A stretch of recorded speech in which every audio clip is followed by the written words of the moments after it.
എല്ലാവർക്കും നമസ്കാരം. ഇന്നത്തെ വീഡിയോയിലേക്ക് സ്വാഗതം. ഇളങ്കോ അടികൾ രചിച്ചിട്ടുള്ള ചിലപ്പതികാരം എന്ന ഇതിഹാസ നോവലിലെ കണ്ണകി എന്ന് പറഞ്ഞ ആ ദേവിയുടെ ക്ഷേത്രത്തിലേക്കാണ് ഇന്നത്തെ എൻ്റെ യാത്ര.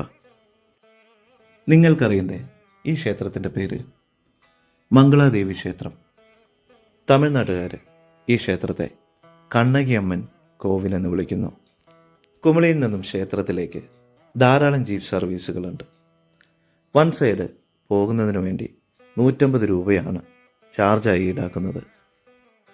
പ്രകൃതി ഒരുപാട് സ്നേഹിക്കുന്നവർക്ക്, കാടിനെ അറിയാൻ ആഗ്രഹിക്കുന്നവർക്ക് അവർക്ക് കിട്ടുന്ന ഏറ്റവും വലിയൊരു ഭാഗ്യമാണ് ഈ കൊടും കാട്ടിലൂടെ 14 കിലോമീറ്റർ നടന്ന് യാത്ര ചെയ്യാൻ കിട്ടുന്ന അവസരം.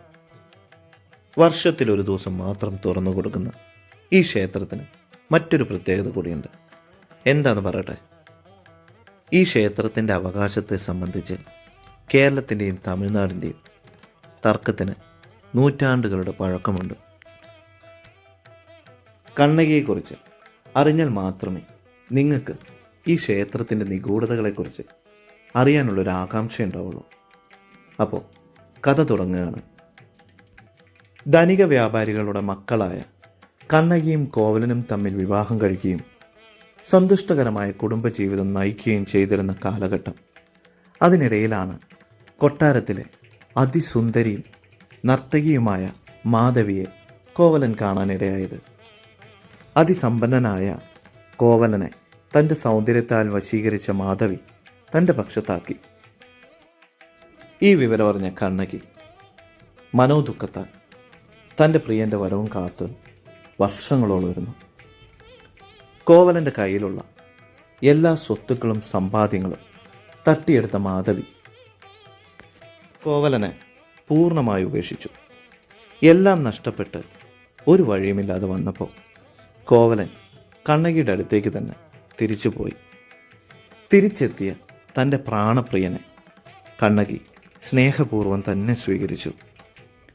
തന്നോടുള്ള തൻ്റെ പത്നിയുടെ സ്നേഹത്തിൻ്റെ ആഴം മനസ്സിലാക്കിയ കോവലൻ കണ്ണകിയുടെ മുമ്പിൽ സാഷ്ടാംഗം മാപ്പപേക്ഷിച്ചു. വ്യാപാരം തുടങ്ങാൻ ധനം ആവശ്യമുള്ളതുകൊണ്ട് കണ്ണകി തൻ്റെ ഇരു ചിലമ്പുകളിലൊന്ന് കോവലൻ്റെ കയ്യിൽ വിൽക്കാൻ ഏൽപ്പിച്ചു. വിൽക്കുന്നതിനായി കോവലൻ മധുര പട്ടണത്തിലെ ഒരു തട്ടാൻ്റെ മുമ്പിൽ സമീപിച്ചു. യഥാർത്ഥത്തിൽ കോവലൻ എത്തിയത് കൊട്ടാരം തട്ടാൻ്റെ മുന്നിലാണ്. തട്ടാൻ കോവലനെ ചതിച്ചു. കൊട്ടാരത്തിലെ രാജ്ഞിയുടെ ചിലമ്പ് മോഷ്ടിച്ച തട്ടാൻ കോവലൻ്റെ കയ്യിലുള്ള ചിലമ്പ് രാജാവിനെ കാണിച്ച് രാജ്ഞിയുടെ ചിലമ്പ് കോവലനാണ് മോഷ്ടിച്ചതെന്നുള്ള കള്ളക്കഥ പ്രചരിപ്പിച്ചു. അരിശം മൂത്ത രാജാവ് കോവലനെ വധിക്കാൻ കൽപ്പിച്ചു. നിരപരാധിയായ തൻ്റെ ഭർത്താവിൻ്റെ മരണവാർത്തയറിഞ്ഞ കണ്ണകി പ്രതികാര ദുർഗയായി കൊട്ടാരത്തിലേക്ക് ഓടിയെത്തി. തൻ്റെ ഭർത്താവ് കള്ളനല്ല എന്നും തങ്ങളുടെ ചിലമ്പ് വിറ്റ് വ്യാപാരം ചെയ്യുന്നതിനായി ഇവിടെ വന്നതാണെന്നും കണ്ണകി പറഞ്ഞു. നിങ്ങൾക്കിത് തെളിയിക്കാൻ കഴിയുമോ എന്ന് രാജാവ് കണ്ണകിയോട് ചോദിച്ചു. രാജ്ഞിയുടെ ചിലമ്പും കണ്ണകിയുടെ ചിലമ്പും കൊട്ടാര സദസ്സിലേക്ക് കൊണ്ടുവന്നു. കണ്ണകി തൻ്റെ ചിലമ്പ് രത്നങ്ങൾ കൊണ്ട് നിർമ്മിച്ചിട്ടുള്ളവയാണെന്നും രാജ്ഞിയുടെ ചിലമ്പ് മുത്തുകൾ കൊണ്ട് നിർമ്മിച്ചിട്ടുള്ളതാണെന്നും കണ്ണകിക്ക് തെളിയിക്കാൻ കഴിഞ്ഞു. കോപാകുലയായ കണ്ണകിയുടെ ശാപത്തിൻ്റെ ശക്തിയിൽ രാജാവും രാജ്ഞിയും തൽക്ഷണം മരിച്ചു. എന്നിട്ടും അരിശം തീരാത്ത കണ്ണകി തൻ്റെ ഒരു മാറിടം മുറിച്ചെടുത്ത് മധുര പട്ടണത്തിലേക്ക് വലിച്ചെറിഞ്ഞ് ശപിച്ചു. കണ്ണകിയുടെ ശാപത്താൽ മധുര പട്ടണം കത്തിയെരിഞ്ഞു. മധുര നശിക്കുന്നത് കണ്ട് സഹിക്കാൻ വയ്യാതെ മധുരയുടെ സംരക്ഷകയായ മധുര മീനാക്ഷി അമ്മ കണ്ണകിയുടെ മുന്നിൽ പ്രത്യക്ഷപ്പെടുകയും കണ്ണകിയെ സമാധാനിപ്പിക്കുകയും ചെയ്തു എന്നാണ് പറയപ്പെടുന്നത്. പാണ്ഡ്യരാജാവിൻ്റെ അറിവില്ലായ്മ നിമിത്തമുണ്ടായ തെറ്റാണ് എന്ന് ദേവി കണ്ണകിയെ ബോധ്യപ്പെടുത്തുകയും ചെയ്തു. മധുര മീനാക്ഷി അമ്മയുടെ അനുഗ്രഹം ലഭിച്ച കണ്ണകി അവിടെ നിന്നും എങ്ങോട്ട് പോകണമെന്നറിയാതെ യാത്ര തിരിച്ച് ഈ മലമുകളിൽ എത്തി എന്നാണ് പറയപ്പെടുന്നത്. കാലങ്ങൾ ഒരുപാട് പിന്നിട്ടു. പക്ഷേ ഇവിടെ വേങ്ങമരച്ചൂട്ടിൽ ദേവീ ചൈതന്യമുണ്ടെന്ന് കാട്ടുവാസികൾ തിരിച്ചറിഞ്ഞു. രാജാവിനെ അറിയിച്ചു. ഈ പറഞ്ഞ കാര്യങ്ങൾ സത്യമാണോ എന്നറിയുന്നതിനു വേണ്ടി രാജാവ് ആളെ അയച്ചു. വാസ്തവം തിരിച്ചറിഞ്ഞയാൾ രാജാവിനോട് സത്യങ്ങൾ ബോധിപ്പിച്ചു. അതുപോലെ തന്നെ തമിഴ് സാഹിത്യകാരനായ ചാത്തനാർ കണ്ണകിയുടെയും കോവലൻ്റെയും കഥ രാജാവിനെ അറിയിക്കുകയും ചെയ്തു.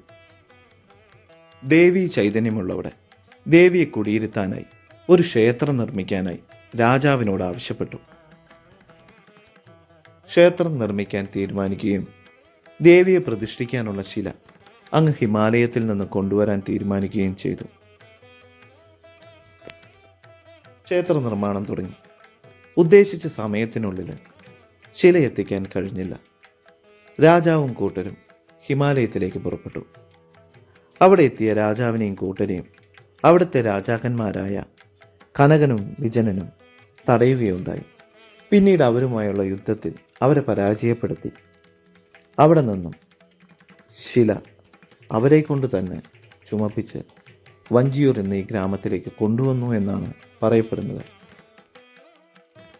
ക്ഷേത്രത്തിൻ്റെ ചുറ്റുമതിലിൽ കൊത്തിവെച്ചിട്ടുള്ള ശിലാലിഖിതങ്ങളിൽ ഒന്ന് പടിഞ്ഞാറോട്ടും മറ്റൊന്ന് വടക്കോട്ടുമാണ് കാണപ്പെട്ടത്.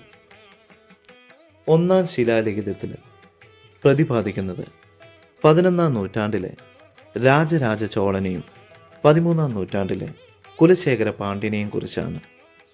ഒരു പക്ഷേ 13-ാം നൂറ്റാണ്ടിലായിരിക്കാം ഈ ക്ഷേത്രം ഇവിടെ പണി കഴിപ്പിച്ചിട്ടുണ്ടാവുക. എന്തുകൊണ്ടാണ് ഞാനിങ്ങനെ പറഞ്ഞതെന്നറിയണ്ടേ? നമ്മുടെ നാട്ടിലുള്ള അമ്പലങ്ങളും പള്ളികളെല്ലാം പണിത് കഴിയുമ്പോൾ ഗ്രാനൈറ്റ് കല്ലിൽ പേര് കൊത്തിവെക്കുന്നത് നിങ്ങൾ കണ്ടിട്ടില്ലേ?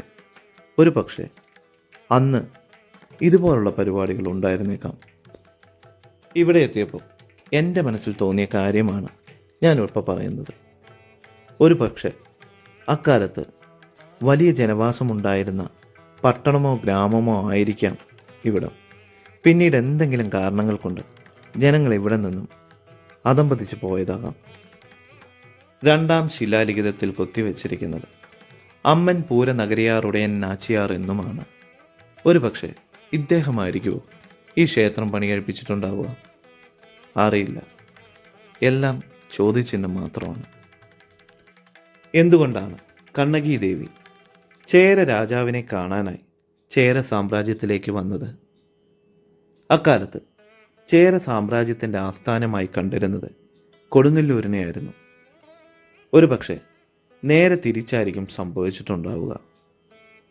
കടുത്ത ദേവീഭക്തനായ രാജാവിൻ്റെ ഭക്തിയിൽ ആകൃഷ്ടയായ ദേവി തൻ്റെ ഭക്തൻ്റെ ആഗ്രഹപ്രകാരം അദ്ദേഹത്തിൻ്റെ നാടായ കൊടുങ്ങല്ലൂരിലേക്ക് അദ്ദേഹത്തിൻ്റെ കൂടെ പോയതായിരിക്കാം ഒരുപക്ഷെ എന്ന് ഞാൻ ചിന്തിച്ചു പോവുകയാണ്. അങ്ങനെയെങ്കിൽ ചേരൻ ചെങ്കുട്ടവൻ്റെ ചേര സാമ്രാജ്യത്തിൻ്റെ തുടക്കത്തെ കൂടി അറിയണം. അക്കാലത്ത് കേരളവും തമിഴ്നാടെല്ലാം ഭരിച്ചിരുന്നത് ചേരൻ, ചോളൻ, പാണ്ഡ്യൻ എന്നീ 3 രാജ്യവംശങ്ങളാണ്. ഇവരുടെ ഈ കാലഘട്ടത്തെയാണ് സംഘകാലഘട്ടം എന്നറിയപ്പെടുന്നത്. BC 6-ാം നൂറ്റാണ്ട് മുതൽ AC 3-ാം നൂറ്റാണ്ട് വരെയുള്ള കാലഘട്ടം, അതായത് യേശു മരിക്കുന്നതിന് മുമ്പുള്ള 600 വർഷങ്ങൾ മുതൽ യേശുവിൻ്റെ മരണശേഷമുള്ള 300 വർഷങ്ങൾ വരെയാണ് ചേര സാമ്രാജ്യം നിലവിലുണ്ടായിരുന്നത്. ഈ ക്ഷേത്രത്തിന് 2 ശ്രീകോവിലുകളാണുള്ളത്. ഒരു ദേവിക്ക് 2 പേരുകളിലായി ഒരേ ക്ഷേത്രത്തിൽ തമിഴ്നാടും കേരളവും പൂജകൾ അർപ്പിക്കുന്നു. ഈ ക്ഷേത്രത്തിനുള്ളിലൂടെ മധുരയിലേക്ക് ഒരു തുരങ്കപാതയുണ്ടെന്ന് പറയപ്പെടുന്നു. ക്ഷേത്രത്തിന് കേടുപാടുകൾ സംഭവിച്ചപ്പോൾ ഈ പാതയും ഇല്ലാതായി. വേറൊരു പ്രത്യേകതയും കൂടിയുണ്ട് ഇവിടെ. നട്ടുച്ചയ്ക്ക് ഇവിടുത്തെ മണ്ണിൻ്റെ ചൂട് ഇവിടെയുള്ള കല്ലുകളിൽ അനുഭവപ്പെടുന്നില്ല എന്നുള്ളതാണ് അത്ഭുതപ്പെടുത്തുന്നത്. 3 അണ്ണന്മാരും കൂടി ചേർന്നിട്ട് ഒരേ പുളുകലെന്ന് വെച്ചാൽ പുളുകലോ പുളുകൽ. ഇടുക്കി മാവട്ടം എല്ലാമേ തമിഴ്നാട്ടുക്ക് ചേർന്നത്, മൂന്നാറെല്ലാം തമിഴ്നാട്ടിലെടുത്ത്. ഇതൊക്കെ കേട്ടപ്പോഴേ പിന്നെ ഞാൻ അവരുടെ വീഡിയോ എടുക്കാൻ നിന്നില്ല. സത്യമായിട്ട് പറഞ്ഞാണ്. നിങ്ങളത് കേട്ട് നോക്കൂ.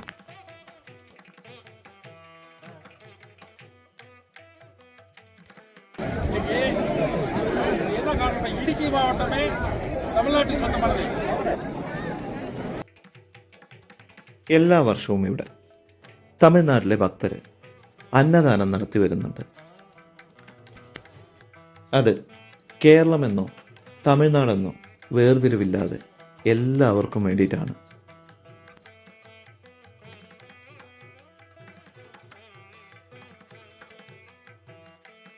തിരിച്ചിറങ്ങുമ്പോൾ തമിഴ്നാടിൻ്റെ പാതയിലൂടെ 7 കിലോമീറ്റർ നടന്ന് മൊട്ടക്കുന്നുകളുടെ ഭംഗിയൊക്കെ ആസ്വദിച്ച് വരാമെന്നായിരുന്നു പ്രതീക്ഷിച്ചത്.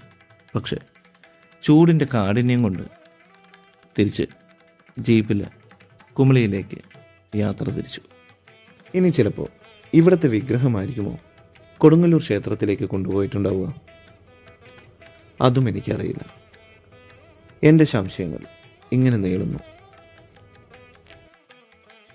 ഇന്നും ഡെവലപ്പാവാത്ത കേരളത്തിലെ ഒരേ ഒരു സ്റ്റാൻഡ് ഉണ്ടെങ്കിൽ അത് ഈ എറണാകുളം KSRTC സ്റ്റാൻഡാണ്. എൻ്റെ ഓർമ്മ വെച്ച കാലം മുതൽ ഈ സ്റ്റാൻഡ് ഇങ്ങനെ തന്നെയാണ്. രാത്രി 11 മണിക്കുള്ള കാഴ്ചയാണിത്. ആളുകൾ എത്ര ബുദ്ധിമുട്ടിയിട്ടാണ് ഇവിടെ ഇരിക്കുന്നതെന്ന് നിങ്ങൾക്ക് കണ്ടു കഴിഞ്ഞാൽ മനസ്സിലാവും. അപ്പോൾ എൻ്റെ വീഡിയോ ഞാനിവിടെ നിർത്തുന്നു. എൻ്റെ ഈ വീഡിയോ നിങ്ങൾക്ക് ഇഷ്ടമായിട്ടുണ്ടെങ്കിൽ ലൈക്ക് ചെയ്യുക, സബ്സ്ക്രൈബ് ചെയ്യുക, ഷെയർ ചെയ്യുക. Thank you.